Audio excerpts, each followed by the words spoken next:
in Nigeria, we have the Yoruba constitutes about 30 to 50 million people in Nigeria. And I'd like to tell you welcome in my language, and it's Ekabo. Ekabo basically means that when someone comes to your home, it could be an invited guest or an uninvited guest, you're letting them come in, you're welcoming them in. When they come in, regardless of wherever they're from, you would offer them something to drink or something to eat. If they come at a time that you are eating, like let's say during mealtime in your family, you would welcome them to eat with you. So you will never leave them to sit and say, well, we have to finish our food and then we talk to you. No, you would always welcome them to eat with you.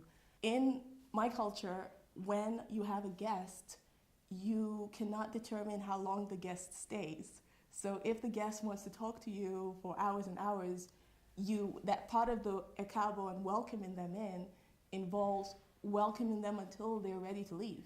So there's never a sense of time to say, okay, well, it's time for you to leave, or something like that. That would not happen. I think definitely in the cities things are getting a little bit different because people are busier and so on, but it is very common for somebody to just turn up in your house. They don't announce, they don't call you to tell you that they're coming, and when they come, you welcome them. It's just done.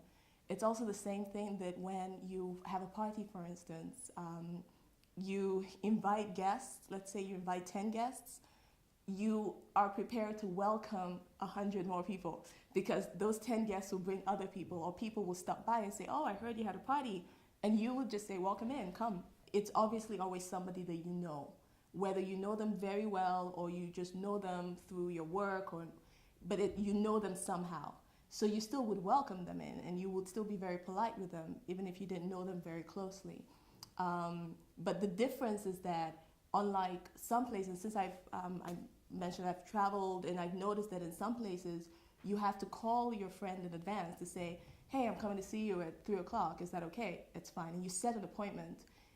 In my culture, I can just turn up at my friend's place and say, oh, I was in the area and I wanted to see if you were there, and they would welcome me in regardless of what they're doing. That's just, how it is. If they told me, oh, sorry, you have to go, it would be a huge shock. It could also happen that your guest travels from far, and you would make preparation for the person to sleep. Not everybody has a 6-bedroom house or anything like that, but if you have a guest that comes over and they're going to sleep, you will make sure that they have somewhere to sleep. Even if it means you give up your bedroom so that they can sleep in your bed, you would always do that. It's just one of those things that it goes without saying. You just know that you have to do that. You have to accommodate your guest that has come to stay with you. The important thing about welcoming someone is that making them feel like they're at home, away from their own home. So whatever you can do, and the thing is, it's not really about the money or how much you have. I've been in situations where I visited people who don't have that much, and it's not about that. Even the little that they have, they're willing to share it with you. And that is the welcome, that whatever I have, I'll share with you and make you feel like you are part of my home.